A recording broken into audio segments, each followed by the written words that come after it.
Sapa Indonesia Pagi kembali bersama saya Cindy Permadi. Saudara, 225 warga negara asing yang terlibat dalam sindikat judi online internasional di kawasan Hayam Wuruk, Jakarta Barat dititipkan di rumah detensi imigrasi Jakarta pada Minggu malam.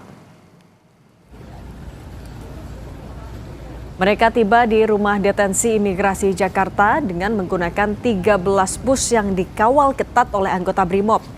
Setibanya di lokasi, mereka langsung dibawa masuk ke dalam gedung rumah detensi. WNA yang dibawa ke rumah detensi imigrasi Jakarta ini berjenis kelamin laki-laki. Sementara untuk 96 WNA perempuan lebih dulu dititipkan di kantor Direktorat Jenderal Imigrasi Kuningan, Jakarta Selatan. Sebelumnya mereka diperiksa secara maraton oleh Direktorat Tindak Pidana Umum Bareskrim Polri sejak Jumat hingga Minggu siang. Dalam kasus ini, Bareskrim Polri menangkap 321 orang yang diduga memiliki berbagai peran, telemarketing hingga admin sistem judi online. Untuk sementara, mereka dititipkan di rumah detensi dan ruang detensi imigrasi yang terletak di Jakarta Barat dan Kuningan. Sambil menunggu proses lebih lanjut dari teman-teman kepolisian untuk penyelidikan lebih lanjut. Paralel dengan itu, kami juga akan melakukan pendalaman terhadap terduga tersangka, terhadap pelanggaran keimigrasian dan tindak pidana keimigrasian. Kami juga akan melakukan penelusuran terkait dengan sponsor, penjamin warga negara asing ini untuk berada di Indonesia.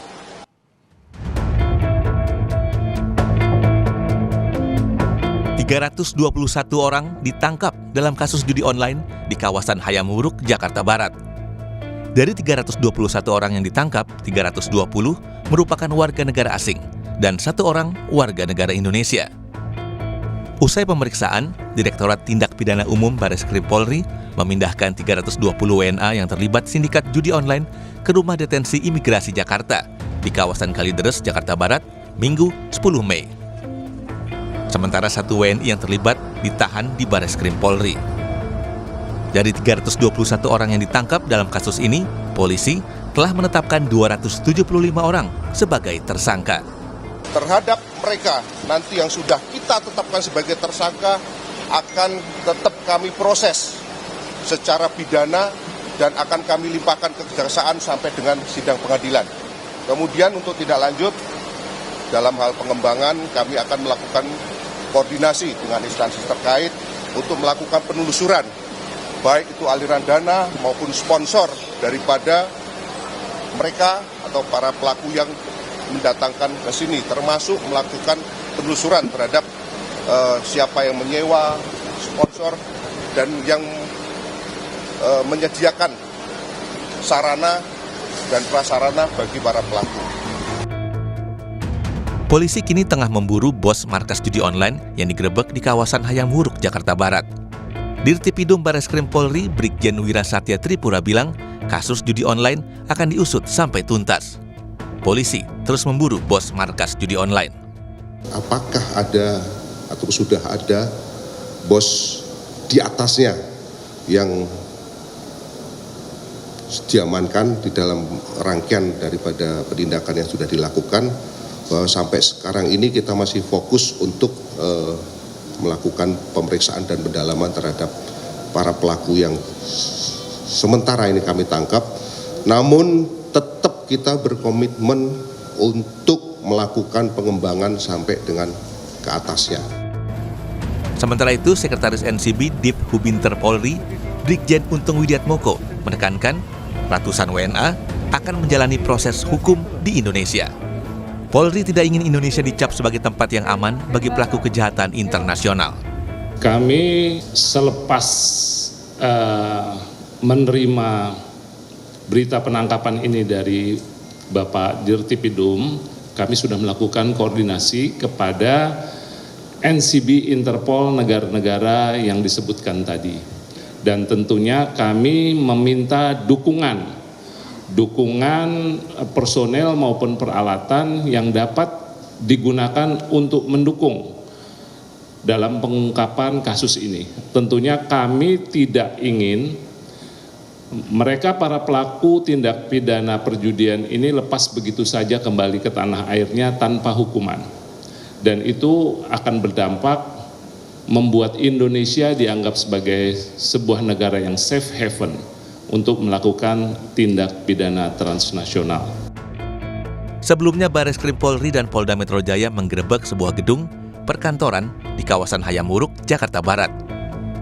Dalam operasi tersebut, polisi menemukan sekitar 75 domain dan website yang diduga kuat menjadi sarana perjudian online. Di lokasi penggerebekan, polisi juga menyita sejumlah barang bukti berupa brankas, paspor, ponsel, hingga uang tunai dalam beberapa pecahan mata uang asing. Tim Liputan Kompas TV.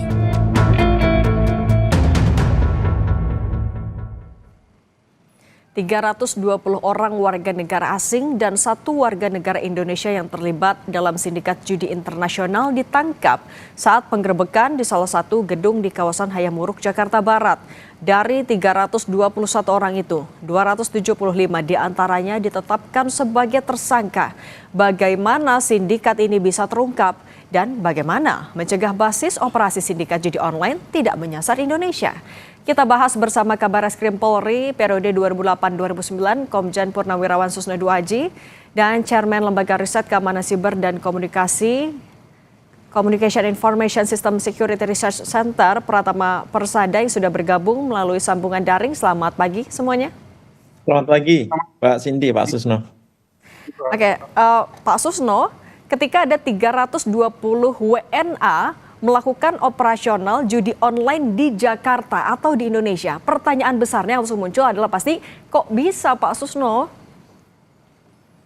Iya, baiklah. Pertama kita ucapkan selamat dulu kepada Mabes Polri, Polda Metro, tim ya yang telah berhasil mengungkap ini. Walaupun saya dengar ada informasi bahwa ini sudah berjalan 2 bulan ya, 2 bulan. Ya. Ini cepat kita nangkap ya, cepat, bagus, berhasil, sukses 321, tetapi kok sampai 2 bulan ya.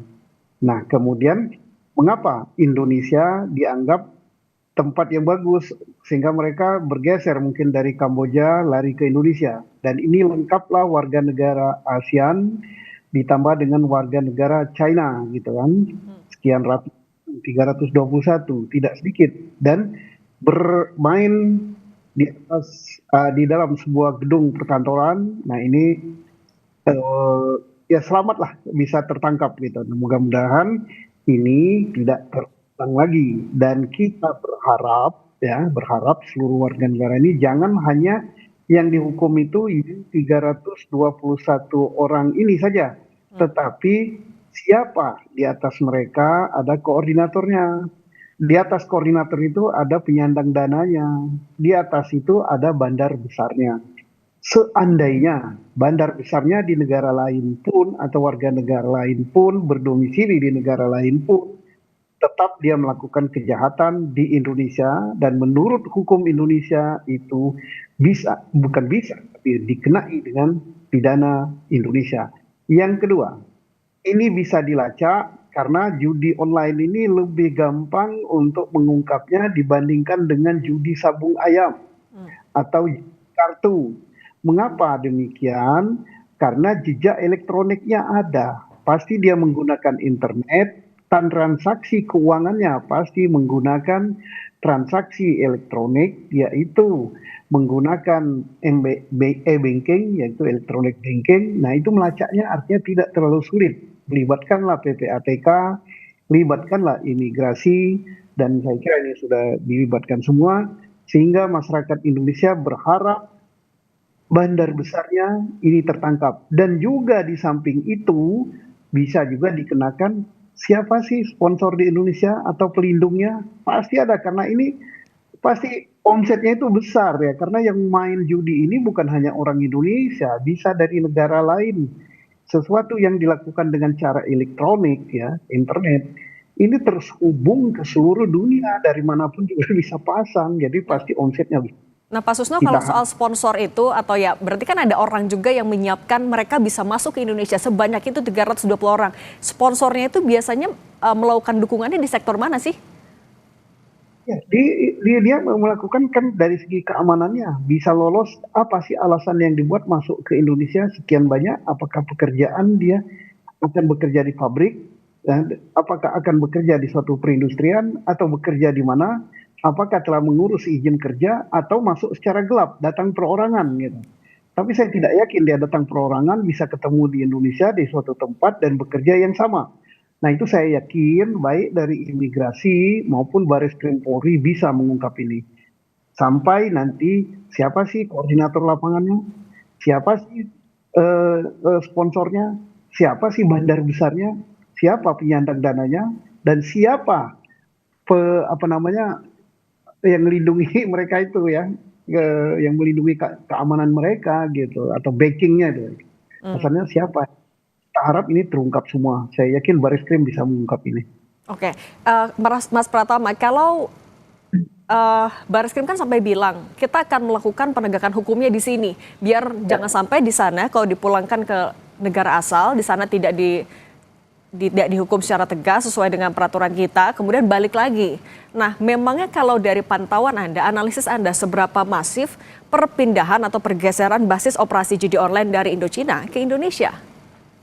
Ya, jadi masalah judi online ini kan jadi masalah di banyak negara ya Mbak ya gitu. Kemarin juga ketika di Kamboja habis-habisan kan tutup, kemudian tangkap besar-besaran begitu. Nah ini kan akhirnya mereka jadi pindah kemana-mana gitu. Jadi ini kejahatan transnasional memang gitu. Nah yang jadi masalah adalah ini orang-orangnya kan masih ada, ya kan. Terus kan nggak ditangkap-tangkapin semuanya gitu. Dan akhirnya mencari tempat lah di mana yang kira-kira bisa aman buat mereka gitu. Nah, mereka akhirnya milih Indonesia gitu ya. Nah, ini jangan sampai nih Indonesia jadi safe haven-nya untuk operasi judi online Asia Tenggara nih gitu. Karena apa? Ya karena sangat luar biasa sekali loh. Mereka bisa menyewa gedung yang sangat besar gitu ya kan. Kemudian ada ratusan orang gitu. Kemudian tadi Pak Jenderal Susno juga bilang kemungkinan ada backing lokalnya begitu. Nah, ini menurut saya memang harus diungkap gitu. Tetapi kita juga perlu tahu juga ya bahwa sebanyak 321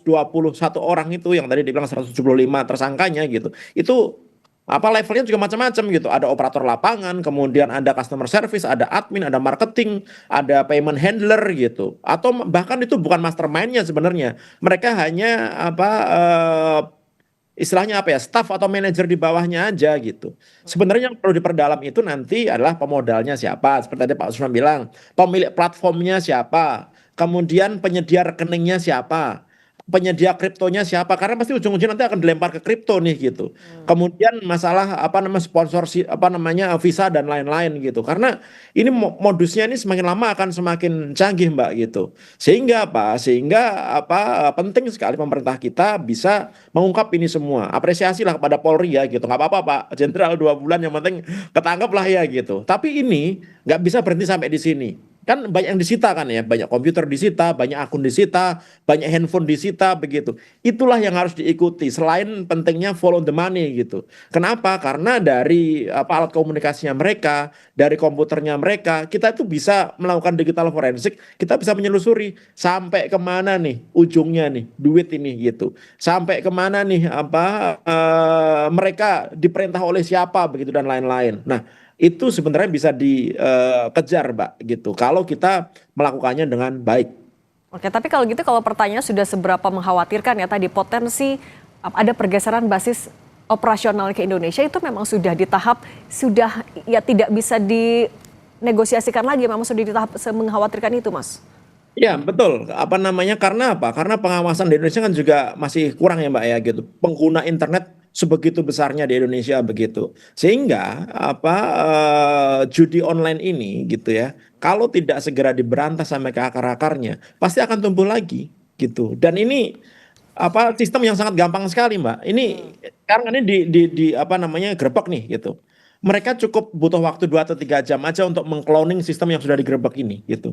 Jadi tidak ada susah-susahnya sama sekali ketika kita berbicara dengan teknologi judi online ini. Termasuk juga masalah blokir-blokiran. Sekarang diblokir 1 juta, nanti malam ada 2 juta lagi gitu. Jadi Jadi memang harus dicari siapa nih di ujungnya nih, siapa yang backing kata Pak Jenderal tadi, siapa nih orang-orang yang ngawal gitu. Karena kan pasti ada yang nyediain rekening, Mbak. Nggak mungkin mereka pakai rekeningnya rekening apa luar negeri kan, pasti pakai rekening Indonesia gitu. Siapa yang menyediakan itu gitu, pakai bank mana? Kenapa banknya kok diam aja? Kenapa kok dia nggak bisa mendeteksi itu fraud gitu? Padahal bank gampang sekali dengan sistem fraud detection-nya gitu untuk bisa apa mengecek rekening itu digunakan deposit judi apa bukan gitu. Karena jelas apa transaksinya kecil-kecil duitnya gitu. Kemudian yang transaksi banyak sekali berlangsung selama 24 jam gitu. Bank sebenarnya juga tahu kenapa kok bank diem aja. Nah, hal-hal seperti itu yang nanti akan bisa diungkap, Pak. Nah kalau gitu ya jangan sampai ditutup 1 juta nanti muncul lagi 2 juta, kan mereka juga celah adaptasinya adalah bikin domainnya itu ada variabel-variabel tertentu nih biar nggak bisa diblokir. Nah memutus mata rantainya harusnya kayak gimana pemerintah, Mas? Ya harus dicari ke akarnya dan itu nggak susah gitu. Dari jutaan website judi online ya Mbak ya yang sekarang diblokir Komdiki gitu ya. Kemudian yang sekarang ini masih bisa kita sampai sekarang juga masih bisa kita akses Mbak gitu. Itu sebenarnya masuknya hanya ke 5 atau 6 server saja gitu. Jadi apa ketika kita login pakai agen judi online manapun begitu login ya kita masuknya saja Zeus gitu, masuk ke apa poker dan lain-lain begitu. Nah, itu yang apa namanya harus diungkap gitu. Server-server itu dan itu nggak perlu harus kita tahu itu ada di luar negeri atau di mana gitu. Kita punya kemampuan kok untuk melakukan pembatasan akses gitu. Nah, masalahnya yang dibatasi aksesnya itu bukan loginnya tapi servernya gitu. Nah, kemudian juga orang-orangnya Mbak gitu. Ini kalau servernya udah diblokir, orang-orangnya ini kalau misalkan yang tangkap itu hanya ternyata kroco-kroconya gitu, ya tetap akan jalan lagi gitu. Nah makanya dikejar sampai si beneficiary account-nya itu, owner-nya itu siapa gitu. Nah berarti kan mengejar sampai aktor paling atasnya. Nah Pak Susno sebenarnya untuk mengejar aktor paling atasnya, bosnya nih, gimana cara Barreskrim Polri akan melakukan profilingnya, penelusurannya, sampai aliran dananya harus kayak gimana? Baik. Jadi pertama ini karena judi online ini adalah judi elektronika transnasional ya. Tadi udah disampaikan oleh Pak Pratama gampang sekali ya. Ini sangat beda dengan judi sabung ayam, judi kartu atau judi dadu ya. Kenapa? Orang ini terkonek dengan alat-alat elektronika, internet, kemudian m-banking, kemudian apalagi seperti melalui alat handphone, melalui alat laptop dan sebagainya. Jadi kalau memang betul mau melacak, tadi udah dikatakan follow the money. Follow the money itu lacak transaksinya kemana, ngalir kemana, sampailah dia ke pusatnya. Dari pusatnya itu apakah di change ke kripto atau apa, atau ditarik dalam cash money, ditukar dengan asing, itu kan ketemu rekening siapa. Nah, kemudian yang kedua, follow the money itu melibatkan siapa? PPATK dan perbankan. Yang kedua, kalau kita berbicara mau menghentikan gitu, supaya Indonesia tidak dianggap tempat yang subur. Gampang juga. Judi itu ambil aja alatnya. Apa alatnya? Tadi itu Pak Pratama sudah menjelaskan gitu secara teknis daripada internet gitu. Ada server, ada ini beliau lah yang pakarnya. Tinggal diblokir aja itu. Komdigi mau nggak? Jangan-jangan di dalam Komdigi seperti dulu dihebohkan sampai tingkat paling atas gitu. Level menteri atau level apa yang dulu itu kan tahu ini. Kalau mau ditutup pun dikasih tahu. Tapi kalau itu pun sudah mau bekerja sama dengan siapa? Dengan OJK, dengan Bank Indonesia. OJK membawahi operasional perbankan. Dia buat aturan. Tadi kata Pak Pratama, rekening receh banyak sekali, jutaan rekening. Masa nggak dicurigai 24 jam rekening itu transaksi. Dan dibuat aturan oleh OJK bahwa membuka rekening di Indonesia tidak segampang itu. Coba kita rekening di Singapura sulit, buka rekening lah kita di Thailand tidak segampang kita. Kita bahkan buka rekening lewat HP pun bisa gitu. Nah, Ini aturan ini Pak Pratama udah jelas sekali. Jadi artinya kalau mau menutup kita, ya bunuhlah internetnya, servernya tadi. Apa itu Pak jelaskan dalam bahasa ini ya, bunuhlah rekening-rekening yang dicurigai. Kalau nggak ada rekeningnya, nggak ada internetnya yang terhubung dengan itu, ya ibarat judi dadu, nggak ada dadunya, nggak ada uangnya, ya nggak bisa judi dong. Tapi berarti gitu. Pak Susno, kalau misalnya secara SOP-nya ada, regulasinya ada, dan itu mudah seharusnya untuk menelusuri. Kok tapi pemberantasan judi online nggak beres-beres, ganjalannya tuh di mana sih Pak? Jangan hanya polisi saja, polisi sudah begitu. Jadi tinggal bagaimana nanti duduk bersama, tadi Pak Pratama katakan, yang punya rekening, yang mengatur rekening, siapa itu? BI dan OJK. Yang mengatur perinternetan di Indonesia, siapa? Ya itu, Komdigi. Nah, sedangkan usianya yang datang ke Indonesia bagaimana caranya dan sebagainya, ya, imigrasi. Tapi dia nggak akan datang ke Indonesia kalau internet kita nggak bisa dipakai, kalau rekening kita nggak bisa dipakai. Ya sama orang mau berjudi, kartunya nggak ada, atau dadunya nggak ada, sabung ayam, ayamnya nggak ada. Ya nggak bisa judi, tapi sepanjang itu tersedia, ya jalan. Kalau menurut Mas Pratama sebenarnya celah regulasi yang harus diperbaiki atau dikuatkan untuk menghentikan judi online di Indonesia itu harus mulai dari mana dulu? Nggak ada Mbak, regulasi kita udah lebih dari cukup untuk memberantas judi online ini gitu. Regulasi kita udah cukup. Secara teknologi kita sudah ngecek nggak ada susah-susahnya sama sekali gitu ya. Ini sekarang masalahnya ini mau apa enggak gitu, berani apa enggak gitu aja sih. Dan Gitu. menurut Anda udah mau atau berani belum? Ya ini udah mulai lah ya gitu. Ini udah menunjukkan Polri sudah agak serius gitu, bisa mengungkap jaringan judi online yang ada di Indonesia begitu. Tapi saya sih yakin sih Mbak, ini bukan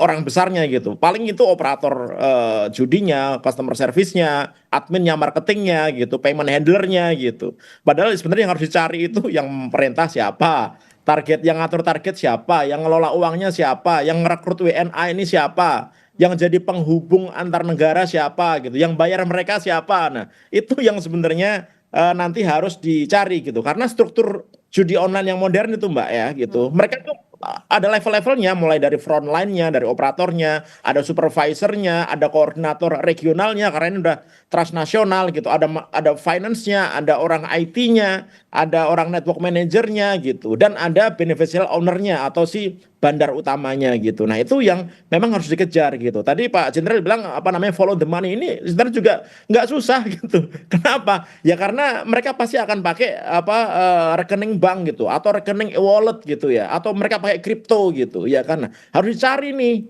kripto mereka itu walletnya itu di mana gitu. Kemudian payment gateway-nya menggunakan apa gitu ya. Kemudian aset propertinya mereka di mana saja, dari kendaraan yang mereka pakai kita bisa ngecek gitu. Jadi sebenarnya banyak sekali sih yang bisa kita lakukan Mbak gitu. Termasuk juga yang tadi saya lanjutkan dari Pak Jenderal gitu.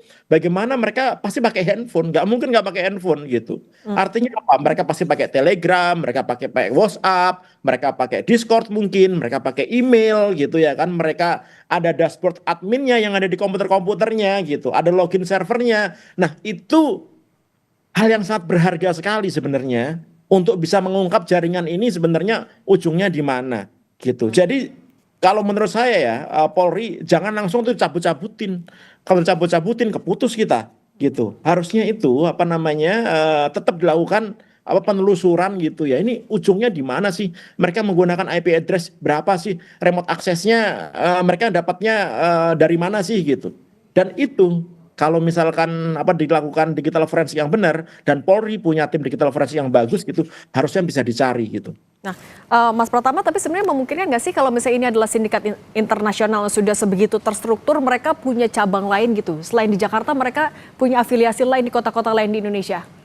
Kayaknya sih pasti punya ya gitu. Nggak mungkin mereka hanya menyelenggarakan dari satu tempat gitu. Karena saya bilang tadi pagi aja saya ngecek login orang untuk judi online masih bisa. Sebelum live ini tadi saya cek masih bisa gitu. Jadi artinya masih ada di tempat-tempat lain gitu yang juga masih live sistemnya gitu. Jadi ini dibongkar gitu ya, digrebek gitu. Mungkin hanya beberapa persen saja dari seluruh ekosistem judi online yang ada gitu. Nah, masalahnya itu adanya di Indonesia atau di luar negeri, yang itu harus kita cari. Maka tadi saya bilang pentingnya masalah digital forensik, pentingnya kita ngecek nih mereka komunikasinya dengan siapa. Karena ini pasti mafia internasional Mbak gitu. Mereka pasti berkomunikasi, nggak mungkin nggak. Pasti ada yang ngasih perintah gitu, ya kan. Jadi bukan hanya sekedar mereka ditangkap sudah cukup gitu, tapi perlu dikejar seperti kata Pak Jenderal tadi. Pak Susno, kalau menurut Anda kalau misalnya ada kemungkinan nih mereka punya cabang-cabang lain di kota lain di Indonesia, gimana caranya polisi bisa membongkar semua itu tapi juga dengan cepat, koordinasinya antar sektor atau lintas kementerian harus kayak gimana, termasuk juga dengan di luar negeri? Ya, hakul yakin sebagaimana kata Pak Pratama, ini pasti seluruh Indonesia bahkan sampai negara-negara lain ya yang ada di sekitaran kita, mungkin sampai cukup jauh sana ya, melibatkan internasional ini gitu ya. Nah, cara memberantasnya itu the big question-nya ya, Polri ada tim IT-nya ya, bahkan ada cybercrime-nya. Tapi cybercrime ini juga harus bekerja sama kepada yang menguasai yang mengatur IT di Indonesia, yaitu Komdigi. Nah, kita berharap Komdigi ini di bawah Ibu Mutia, sekarang sudah bersih.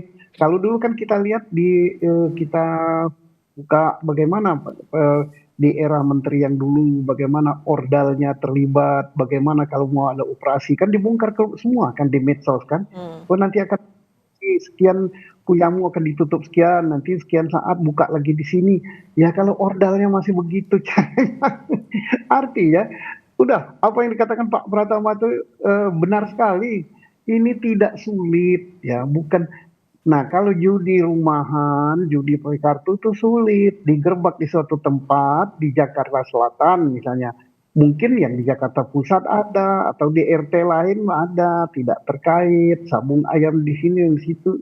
Tapi kalau ini kan connect gitu, seluruh dunia gitu, terkonek oleh internet, atau terkonek oleh alat-alat elektronik yang lain gitu. Alat bayarnya juga terkonek juga dunia perbankan, atau kripto, atau apalah gitu.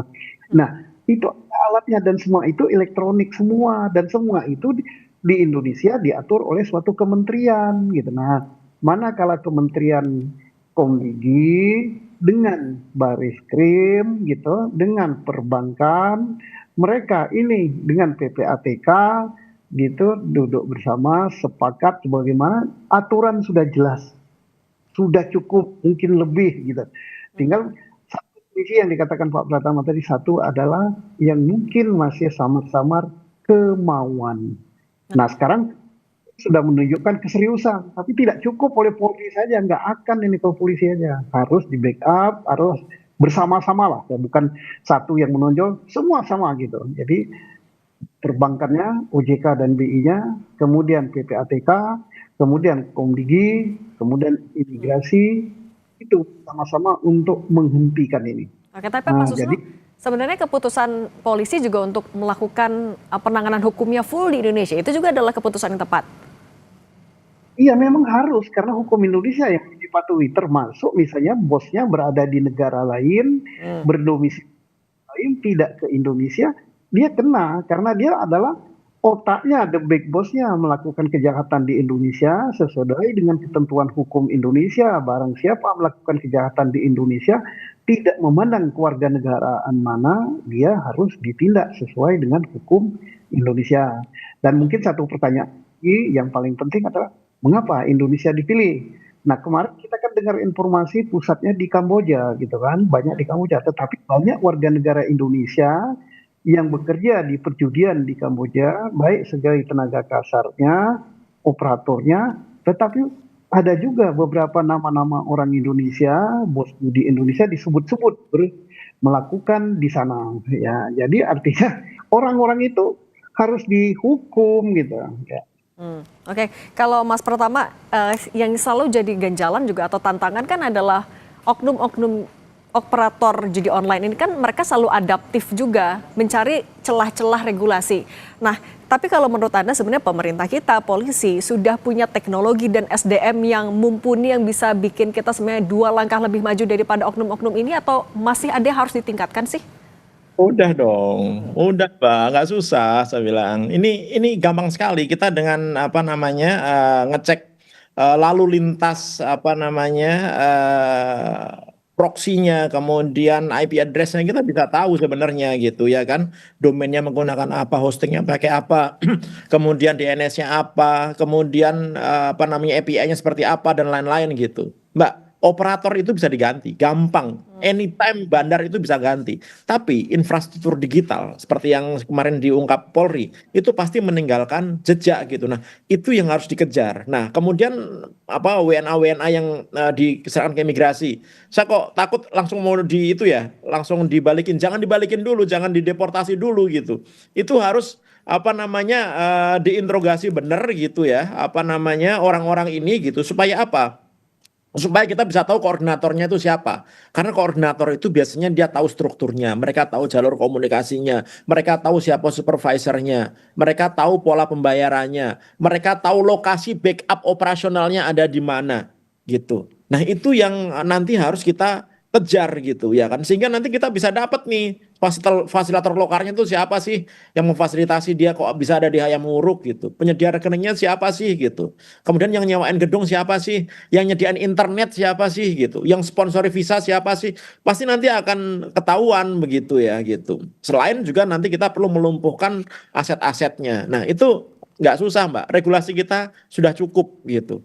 Dan Polri, Komdigi bukan ditempati orang-orang yang bodoh gitu, mereka orang-orang yang pinter gitu ya gitu. Nah, kenapa kok pertanyaannya, kenapa kok masih ada, kenapa kok sampai detik ini masih ada, sudah diblokir jutaan website kok masih ada, kenapa gitu ya? Karena yang pertama caranya salah, yang kedua memang niatnya kurang, yang ketiga memang kurang ada keberanian, karena mungkin ada yang membackingi, kata Pak Jenderal tadi, pasti ada nih yang melindungi, nggak mungkin enggak gitu. Yang jadi masalah kan ini korbannya kan orang-orang yang nggak punya duit, karena depositnya sangat kecil sekali, 20.000, 30.000 gitu, yang itu nanti akan nyusahin warga masyarakat kita, dan sekarang penggunanya udah 5 juta lebih gitu ya. Nah, ini yang memang harus dihentikan. Kalau yang kita suruh berhenti itu pemainnya Mbak, susah. Karena mereka sudah kecanduan gitu ya kan. Yang harus kita hentikan adalah ini sistemnya harus kita matikan gitu. Dan untuk mematikan sistem itu ternyata nggak terlalu susah gitu. Nah, menelusuri bosnya termasuk backingnya nih Pak Susno. Berarti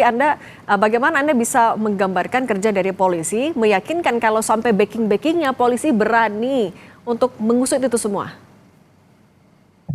Tadi udah diuraikan Pak Pratama, itu udah benar, kita jalur yang ditempuh, telusurilah jalur itu, baik follow the money atau follow lewat follow informasi transaksi, yaitu melalui rekening, melalui internetnya. Jadi baik untuk menghentikan di Indonesia maupun untuk menangkap pelakunya nggak sulit ya, asal dilakukan hal tadi. Persoalannya tinggal kemauan. Polri sudah sudah nunjukkan itu. Nah, sekarang kalau internetnya nggak ditutup gitu, nah pagi tadi aja masih bisa di tracing oleh Pak Prihatna, ini ya gimana? Halo Komdigi gitu. Tapi berarti Anda sudah melihat keberanian itu juga dari pemerintah kalau selain polisi? Ya, pemerintah kan diwakili oleh Polri kan yang melakukan penangkapan itu. Tinggal pemerintah ini kan tidak hanya Polri saja kan, Komdiginya bagaimana? Kok pagi ini? Nah, dan pemerintah juga OJK-nya bagaimana gitu, dengan adakah kemauan untuk memantau dan menutup rekening-rekening yang mencurigakan gitu dalam transaksi, tanpa mereka tahu bahwa underlying transaksinya itu daripada rekening itu 24 jam kecil-kecilan gini, oh ini pasti judi. Dan menurut pantauan PPK, duit yang bermain di judi online itu sampai ratusan triliun ya, mungkin 1.000 triliun gitu. Nah, apa nggak merusak perekonomian kita? Dan ini nyangkutnya lagi ke judol ini, kaitannya ke gampang cari duitnya, yaitu dengan pinjol gitu. Pinjol. Oke, berarti sekarang PR-nya tinggal kemauan dan keberanian untuk benar-benar menutup, karena sebenarnya aturannya udah ada ya, Pak Susno dan juga Mas Pratama. Terima kasih Pak Susno Duaji, Kabareskrim periode 2008-2009, dan Mas Pratama Persada, pakar keamanan siber, sudah berbagi bersama kami di Sapa Indonesia Pagi. Selamat beraktivitas, semoga sehat selalu. Terima kasih, selamat pagi.